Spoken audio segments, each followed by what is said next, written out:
So in my black neighborhood at that black church, I got certified teachers from our Lawton public school systems that were black to tutor kids in reading after school for free.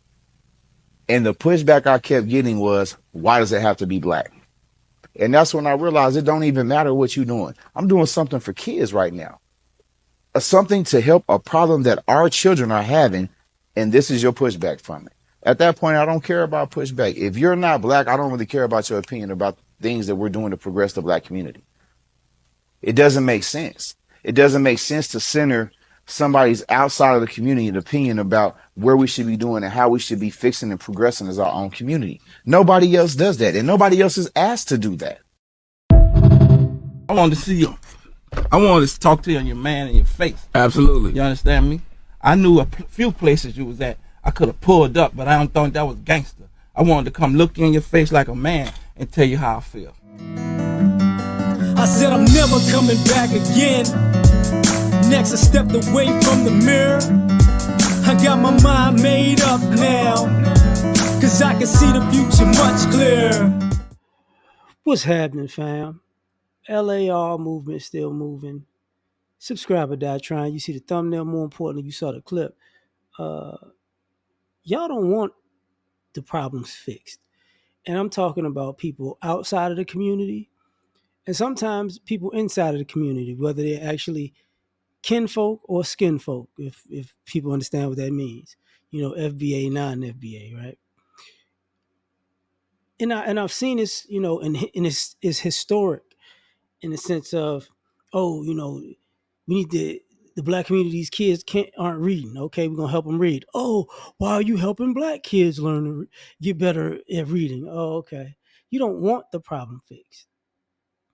You know, you just want to be able to complain and say there is a problem and say there's something wrong with the black community. And the irony of it is,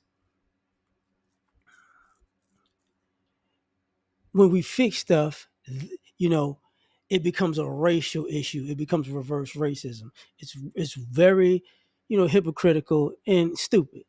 But, you know, we can go all the way back to George Washington Carver, you know, University of Tuskegee, like the HBCUs during Jim Crow.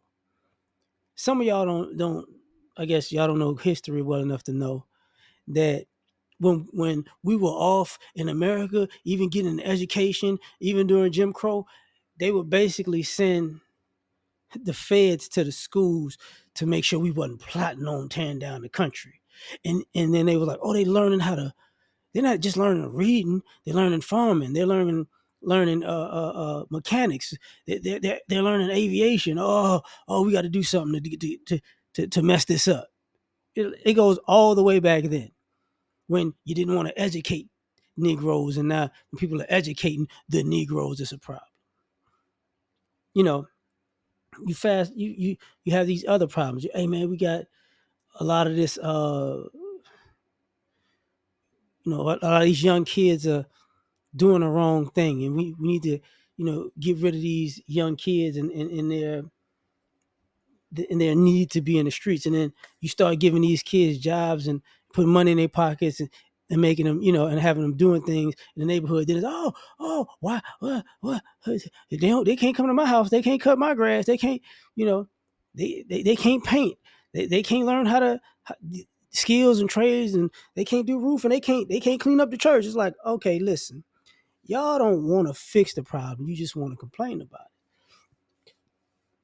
Because if you give the young men jobs, now y'all afraid of the same young men, and then it's like, oh, I don't go there no more because, you know, they got these kids off the streets and now they working, and oh my God, it was better when they was on the streets and I was scared of them. Now I'm scared that they're doing the right thing. It's stupid.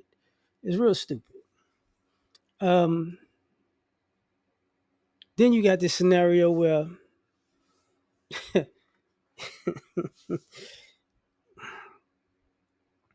you know, the black community, they don't own anything. They don't have real estate. They don't have businesses.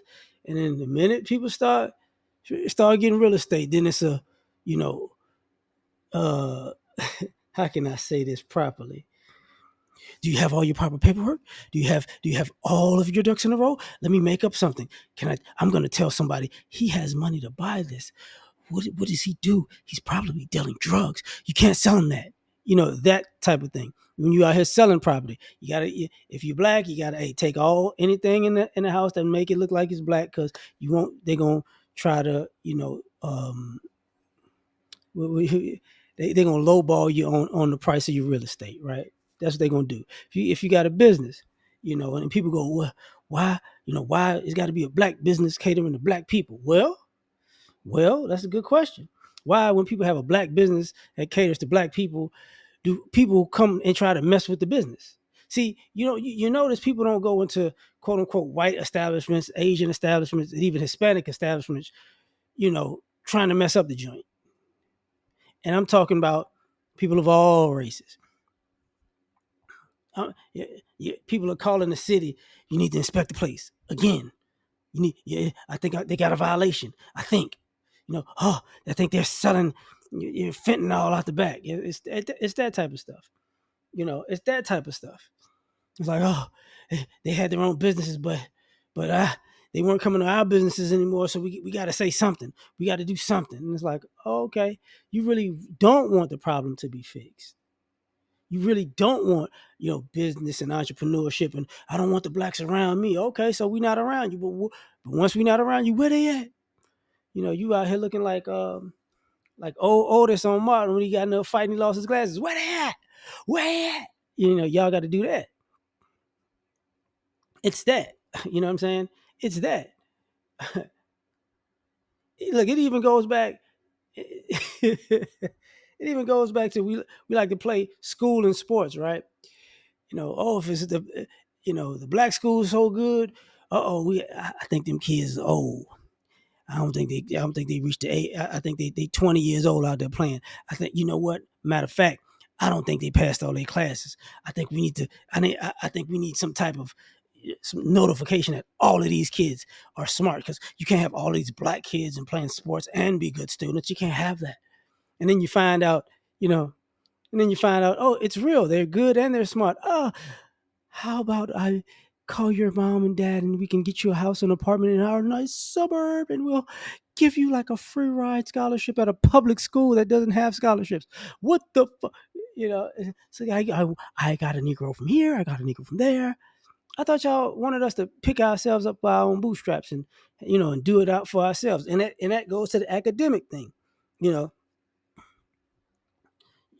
you got black schools and people are smart coming out of these black schools, and it's predominantly black schools, and it's like, oh man, they had to do something. They weren't really teaching. They were taking easy classes, and they were giving them softball questions. They don't really know anything. It's like, yo, they got the same books you got, dummy. It's the same algebra, the same biology, the same chemistry, the same physics, the same history. It's the same books. It's the same books. It's the same information. You get them same Spanish, same French. Like, it's the same stuff. But no, same advanced, you know, same AP courses. It's the same stuff. But it's like, I want them to be smart. And then when you meet somebody that's smart, I don't believe them. I think they're cheating. I think it's AI. I think they use ChatGPT. It's like, I thought you wanted the problem fixed. I thought you didn't want people to be so stupid per your ideology, right? Dumb stuff, you know. The black people are lazy. Okay, we lazy. Okay, then you see black people working, and it's like, man, they working so hard, and everybody else is supposed to be a hard worker. White people are hard workers, and Hispanics are hard workers, and Asians are hard workers, and Samoans are do the hump, they hump. Everybody else is hard working, and then they come to us, oh, they're just lazy. And then you see black people working hard, and it's like, tell them, hey, we got to get them fired. You got to tell them, no, they making us look bad. They making us look bad. I thought, no. It's like, oh, okay. I thought that was the problem. I thought that was the stereotype. I didn't fit it. Just like all the other people who didn't fit the stereotype. But it's a problem for you. It's not a problem for me. It's a problem for you. You get what I'm saying? So it's like, hey, I thought you didn't want. I thought this problem that we had inherently, that you had a problem with us with. You know, I thought you didn't want it in your life and didn't want it, wanted to be fixed and to be all good when it's around you. But no, you don't. You know, how about black people take care of black people? Okay. And then black people start taking care of black people. Why they just taking care of black people? That's illegal. You're not supposed to help people by race. You help people by race, but it's not illegal when I do it. Oh, but if I help people, matter of fact, but you're not even gonna help these people. Don't act like you was going. If I'm serving this community, because it's called an underserved community when you want to play these games, right? If I'm serving this community and now you realize it, oh man, there's something going on over there. Now it's illegal. The community you ignored servicing for forever and a day, right? And now we got to bring a legal team in there. Something's wrong. Nothing's wrong. You said, they needed to do X, Y, and Z. Pick themselves up by their bootstraps, and then they did it, and then you called the lawyers. Now it's a civil suit. We need somebody white to oversee what's going on, and that's what'll make it right. And we need to pay them the most, and that makes it. And now I feel justified. I feel beautiful inside because I know we said we wanted the problem fixed, but oh my God, it was getting fixed. Get some high paid white person to sabotage it. Thank you. If we can't get a high paid white person, get a high paid Hispanic. Thank you. Get a high paid non-black person, non-FBA black person. Thank you. Get a high paid Asian. Just sabotage it. That's all we want. It's like, oh, okay. All right, I hear you. I hear you. So the problems that you swear are all encompasses, all encompassing and make your life terrible. You when black people fix these problems, it's a problem. It's funny how that is, right? But it's stupid to me, but that's how it is. But tell me what y'all think. Like, share, subscribe. Catch y'all on the next one. Peace.